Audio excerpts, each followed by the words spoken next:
परिचय। तेजस अपने माता पिता के साथ रिटेल स्टोर से सामान खरीद रहा है। वह अपने लिए एक जोड़ी जीन्स, एक जैकेट और एक गर्म शर्ट पसंद करता है, जबकि उसके पिता अपने लिए एक कोट पसंद करते हैं।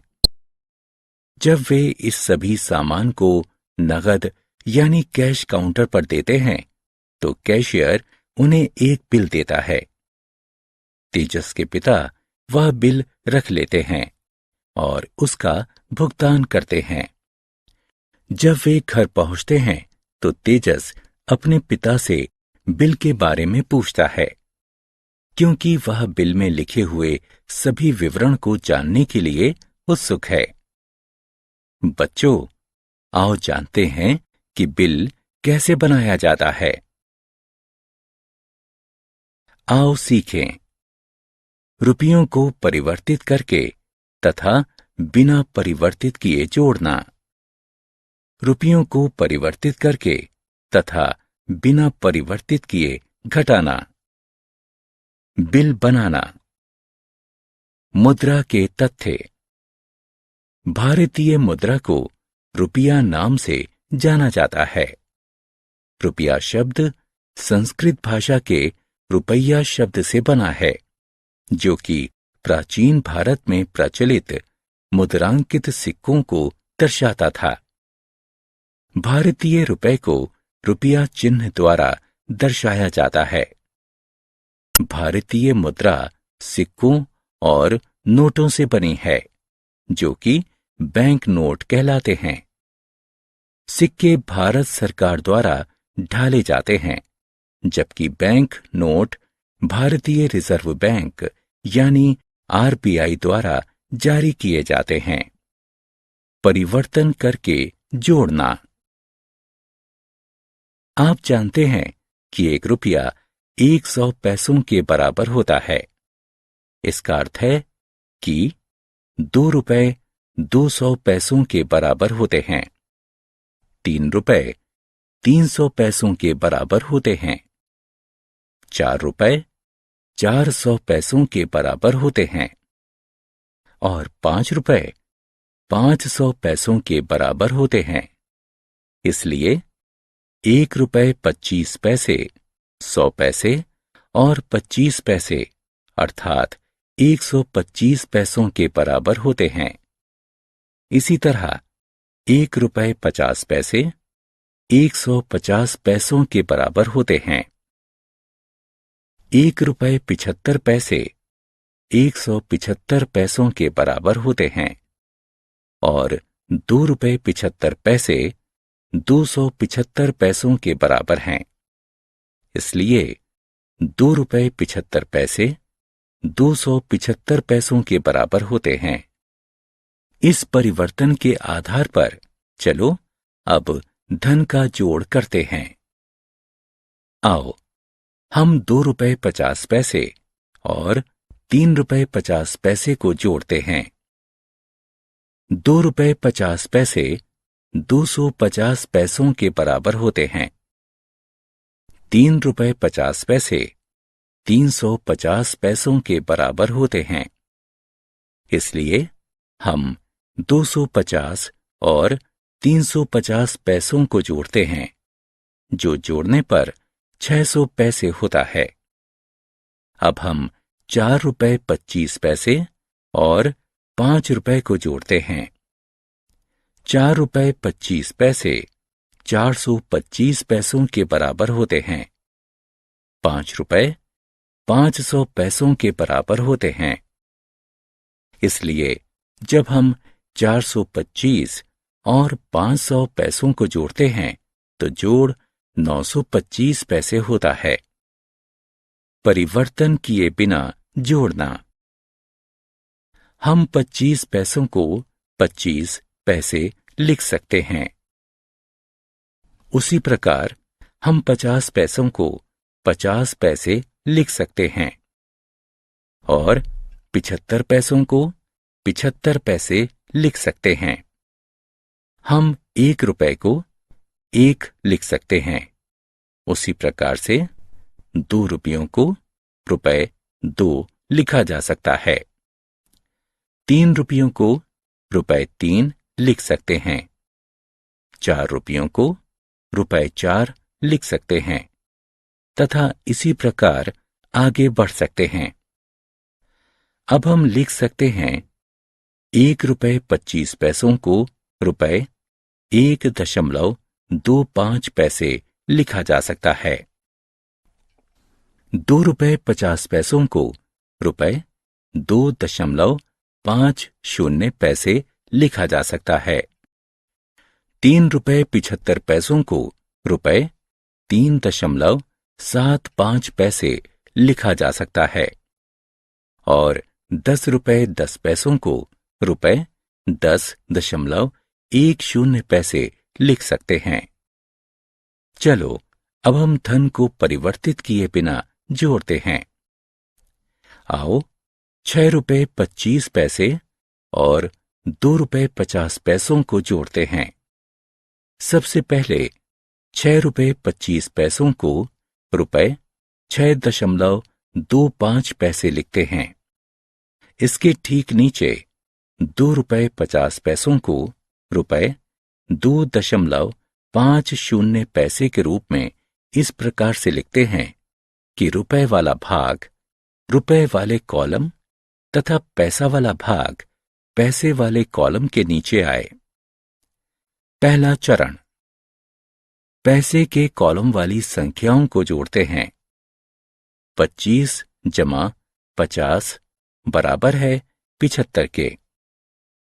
पैसे वाले कॉलम में 75 लिखते हैं। दूसरा चरण, रुपए के कॉलम वाली संख्याओं को जोड़ते हैं।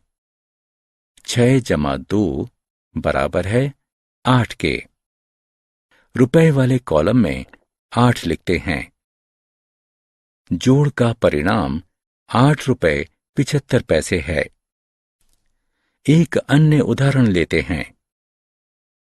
₹45.50 और ₹20.50 को जोड़ते हैं। पहला चरण, आओ खेलें। ध्यानपूर्वक प्रश्नों को पढ़ें तथा सही विकल्प को उठाकर उसके संगत स्थान पर रखें। परिवर्तन करके घटाना। रवीना की मां ने उसे जेब खर्च के लिए ₹9.50 दिए। उसने ₹5.50 की टॉफियां खरीद लीं। अब जेब खर्च के लिए उसके पास कुल कितने रुपए बचे? ₹9.50 का अर्थ है 950 पैसे और ₹5.50 का अर्थ है 550 पैसे। 550 पैसों को 950 पैसों के नीचे लिखते हैं। अब शून्य में से शून्य घटाने पर शून्य ही शेष बचता है। शून्य शून्य वाले कॉलम में शून्य को लिखते हैं। 5 में से 5 को घटाने पर शून्य प्राप्त होता है। 5 वाले कॉलम में शून्य को लिखते हैं।